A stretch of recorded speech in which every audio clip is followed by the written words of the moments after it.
Hello everyone, I'm Dr. Tom Meade. Welcome to a special orthopedic edition of our show. I'm here with my co-host, Dr. Eric Lebby, and we have a special show on sports medicine.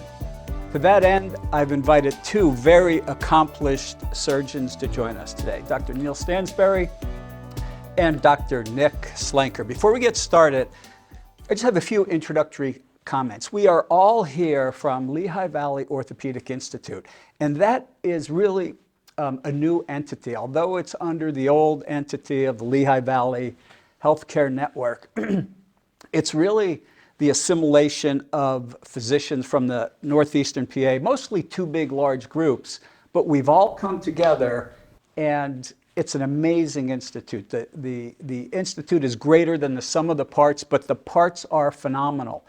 We are one of the best orthopedic groups in the country, and I say that by fact and not fiction. And the reason I say that is both volume and quality of training.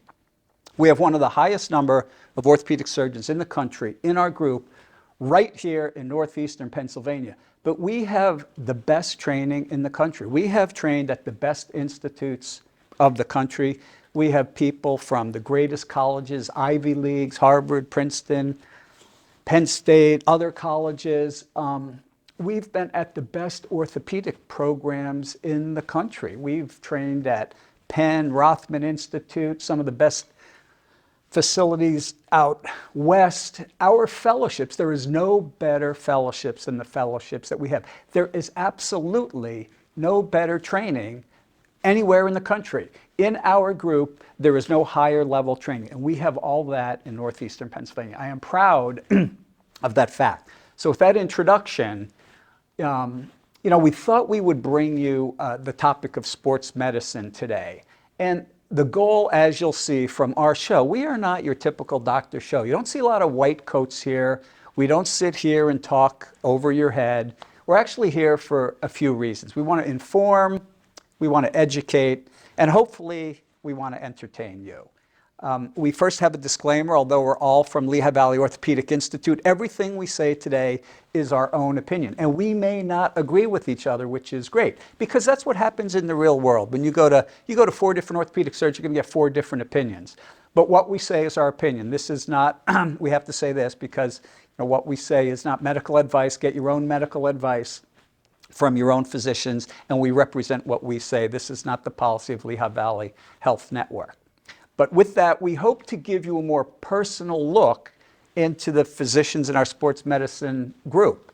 You can learn about the techniques online. Hopefully we'll touch base on some techniques, and we'll educate you in that regard. But I think you have to see the human nature and the quality of these orthopedic surgeons. So with that, I'm going to hand over the introduction to our first surgeon, to my co-host, Dr. Eric Lebby. And Eric, any words? Thank you, Tom. And I think the way you described our institute is spot on. I think that a lot of people feel that you have to go somewhere else. You have to go to the big city.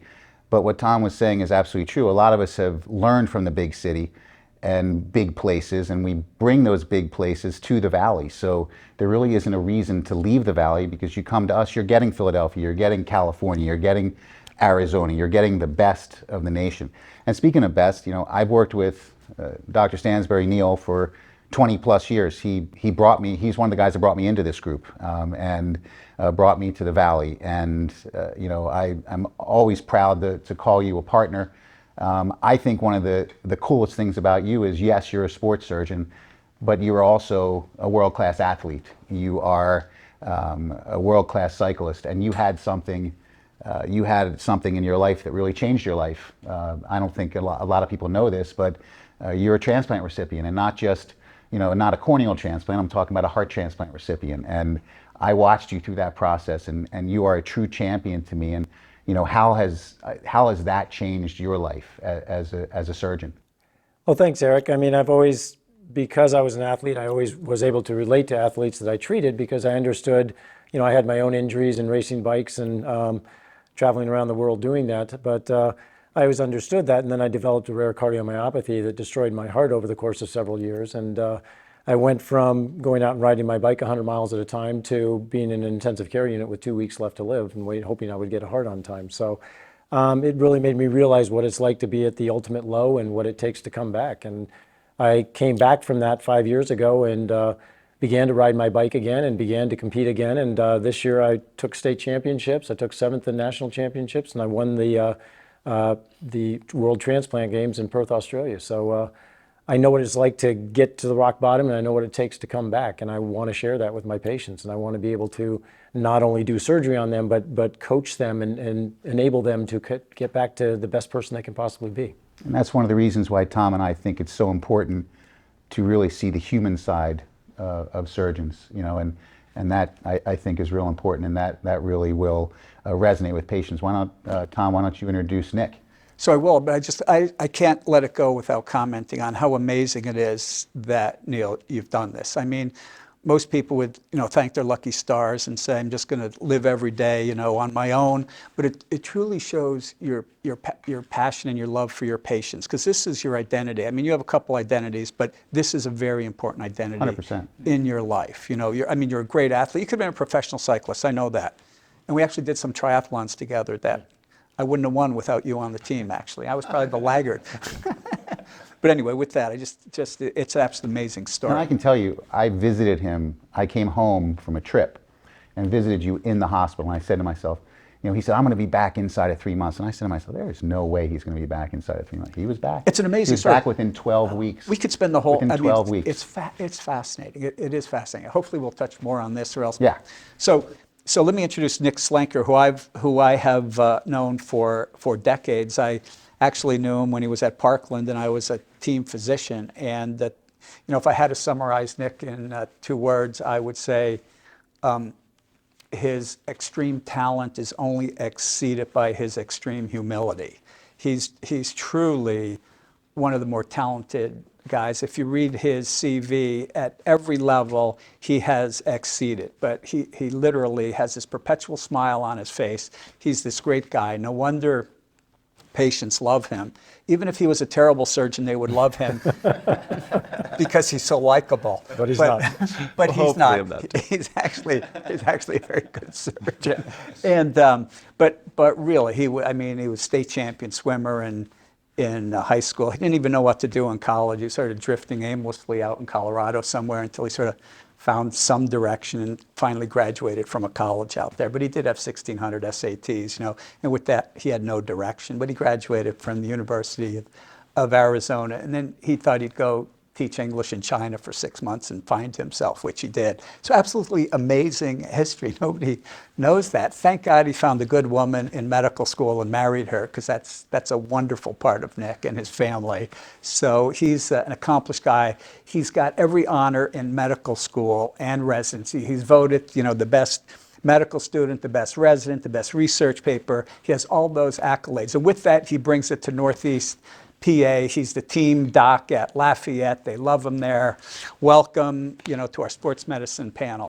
Thank you very much. So great to be here. Yeah, Tom. So Tom understates how important he was in getting me into orthopedics. He was drifting in college, not knowing what I wanted to do, but it was him because we grew up, swimming. We grew up swimming with him, and it was a day in the operating room with Tom that I saw how amazing he was. It was one of the most fun days, and I was like, that's exactly what I want to do, and that started this whole journey for me. But so great to be here. But I would just echo, being up here with you guys. It's really impressive. I mean, next to Neal, he's an expert leader in sports medicine. And we just have so much talent in the group. It's humbling to be here, but. I think, and we have all the different specialties, but sports medicine I think is quite a strength for us, because we really have some experts there, and that's what I love to do, and spent years as an athlete, and so it's easy to be around injuries and kind of fall in love with orthopedics that way. So you guys are sports medicine surgeons. What's the difference? What's sports medicine? People don't know what sports medicine is, and what's that field, and what's the difference between that field and your focus as surgeons?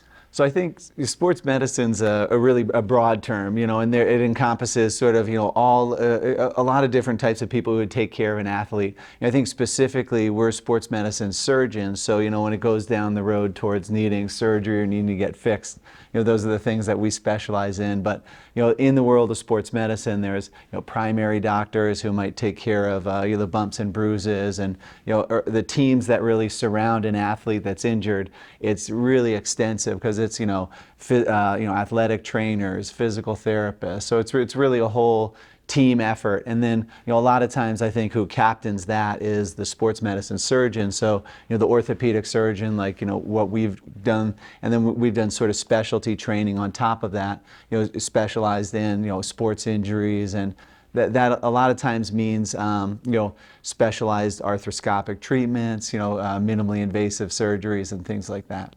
Well, I think a lot of people hear sports surgeon and they think, oh, you have to be like, oh, they take care of professional athletes, they take care of sports injuries. But Neal, like as a sports surgeon, why don't you just explain to the audience, like, what are the type of patients that you take care of? Well, we basically take care of anybody that wants to get back to a reasonable level of function. I mean, sports medicine includes, your ACLs that you always hear about. You hear about your ligament injuries to your knee, your shoulder injuries, things like that. But it also just is the everyday person or athlete that wants to get back to a reasonable level of function. It doesn't have to be an athlete. It can be somebody has a job that requires manual labor that, blows out their shoulder and can't get back and do the things that they want to do, or if you want to go row a boat or you want to go fishing. I mean, it doesn't have to be, that you're on a team and that you're involved in some kind of sport. And I think I would agree with Nick that, it is very much a team approach. Without our team around us, we're nothing. I mean, we can do an operation, but an operation is only 30% of the outcome. I mean, we need people that are highly qualified physical therapists and people that can guide the patient throughout the entire journey to get them back to what they need to be. And without those people, we would be nothing. I always tell my patients, 30% of the outcome depends on my skill as a surgeon, 70% depends on all this other stuff. Let's come right back. We'll continue that thought and we'll talk about some specific sports injuries in the news. Stay with us.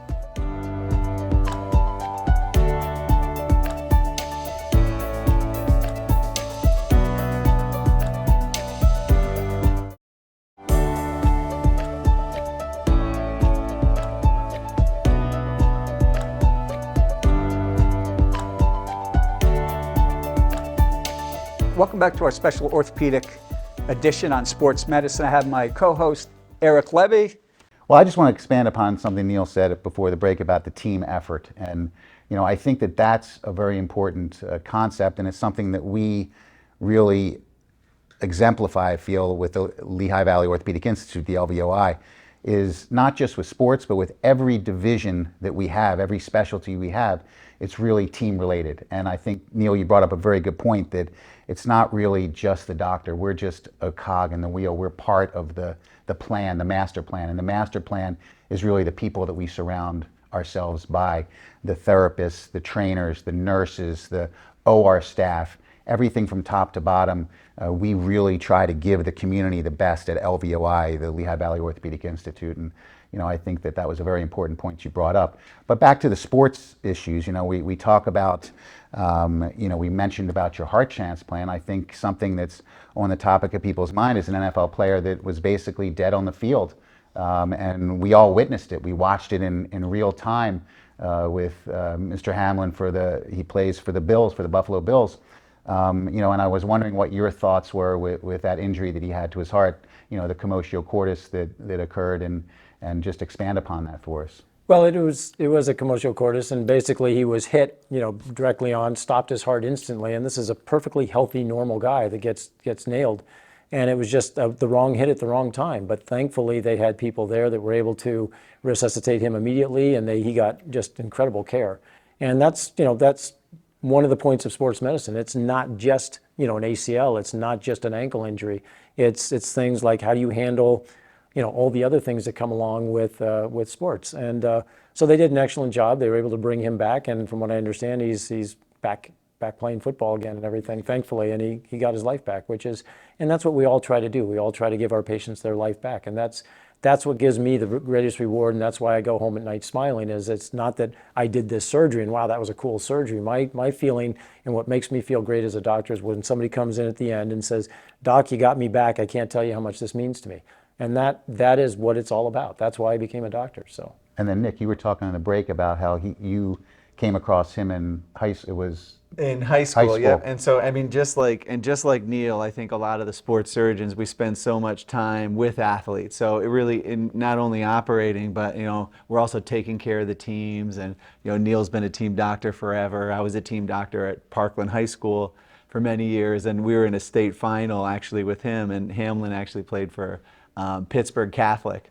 And he was fantastic. We lost the state final to him, but he actually laid out one of our players and gave him a concussion. So he messed And I up. think that leads into another topic, is really head injuries in sports. I mean, and again, I know you guys are surgeons and you operate, but this is part of the thing. Well, I don't think a lot of people realize is you guys spend a lot of time at work, a lot of time in the OR, but you also spend a lot of time on the sports field. And it's not, and I think head injuries in a lot of sports, whether it's soccer, whether it's, whether it's lacrosse, whether it's field hockey, whether it's football, you see a lot of head injuries. I mean, not in Tom's sport of swimming, but of course that you'll see a lot of diving. Diving, oh, that's true. Greg I did not think Louganis. of diving. Greg Yes, I did Louganis not hit think of his that. head. But how do you guys react or treat things like that on the field? So I'm a medical director of the Lehigh County Velodrome, so I see a lot of bicycle injuries, and many of those are concussions. And I also cover a high school for the past 25 years that I've been on the field every Friday night. And so as you might imagine, I've seen many concussions and many injuries along those lines. And so we have to not only be surgeons, but we have to understand how to deal with those. And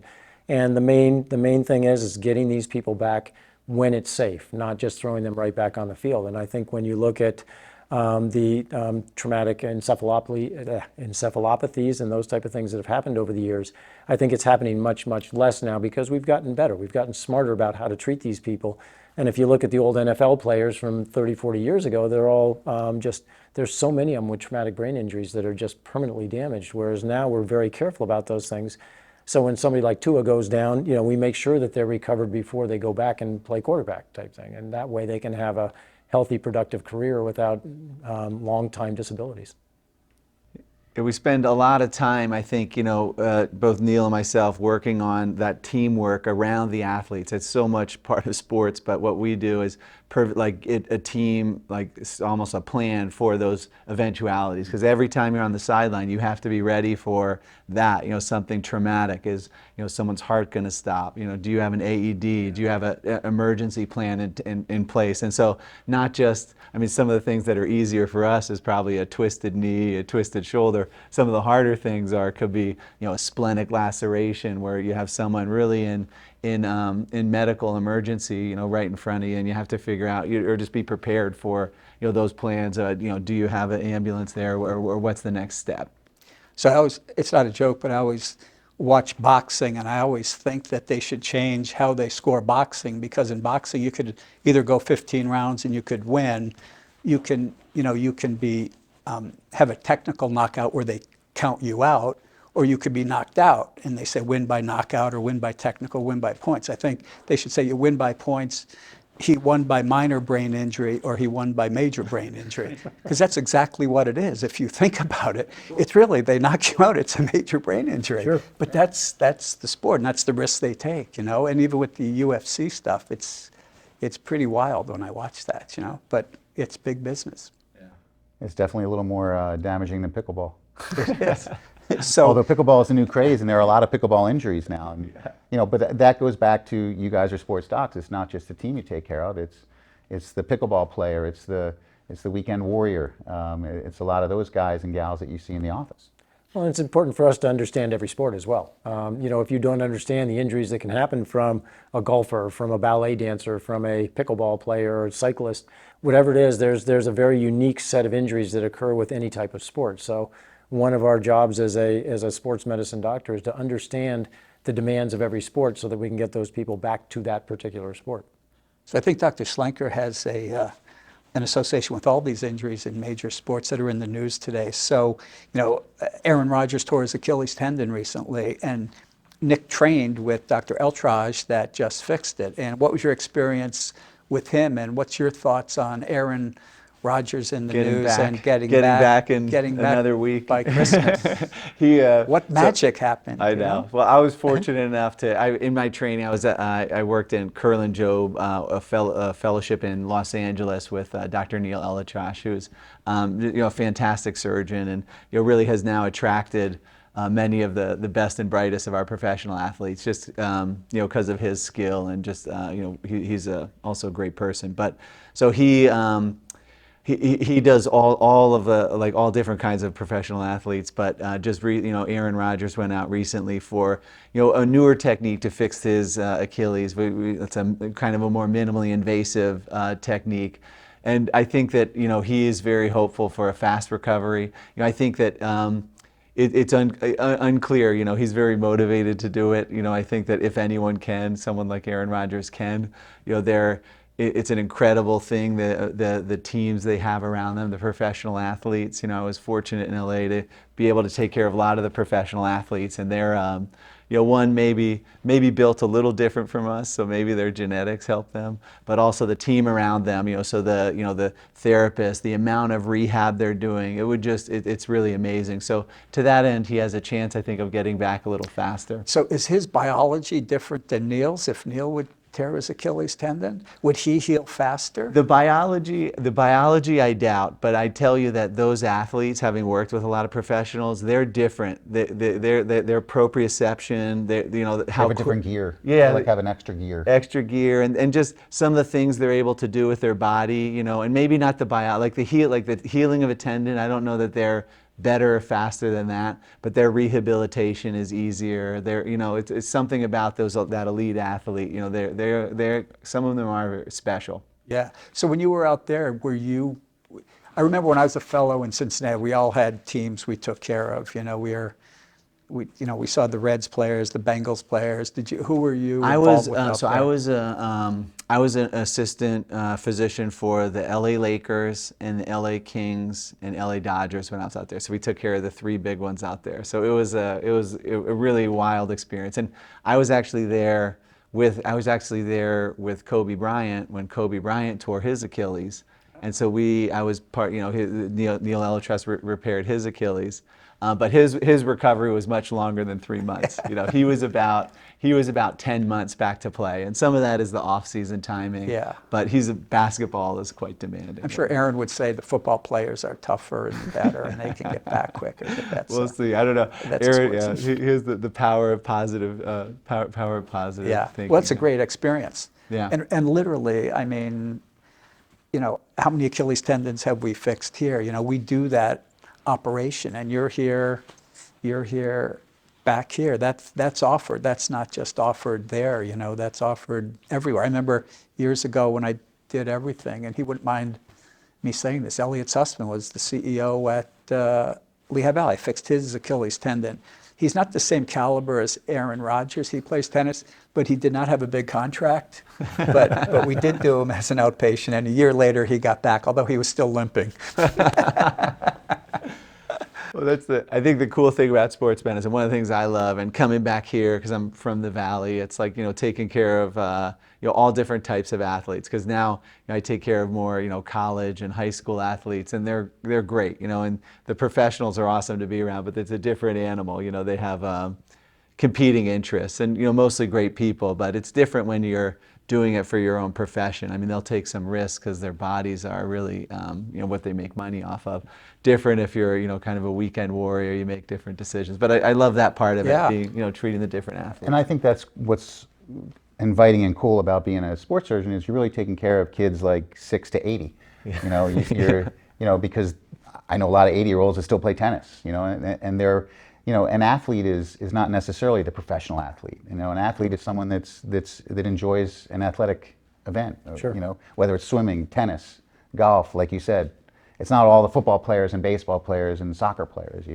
And I think that's what the public needs to understand is sports surgeons take care of a lot of different types of injuries. And to your comment about getting back quickly and everything, and that's one of the biggest, I guess, challenges that we face is when is it safe to put this person back in the game of that they're playing? With professional athletes, obviously they've got big contracts and they try to get back a little earlier and maybe take a few more risks. with a high school junior, you want to make sure that they're 100%, because the last thing you want to do is have him go back too early with his ACL, blow out his ACL again, and lose his senior year type thing. So that's some of the fun for me, is not only getting back, but the challenge of understanding the healing process and understanding the level of athlete they are and when they can actually go back versus when is it, when you have to hold them back a little bit and wait until they're completely healed. So I can't believe a half an hour has gone by already. It's So quick. I wanted to Quick. touch base on a bunch of subjects. And so there's a handful of more controversial subjects I want to touch base on. And so I think we're going to have a second show. Would you guys join me on that? Sure. Good. So we're going to have a second show. I hope you'll join us. Stay with us for next time when we're talking to the sports medicine experts on controversies in sports medicine.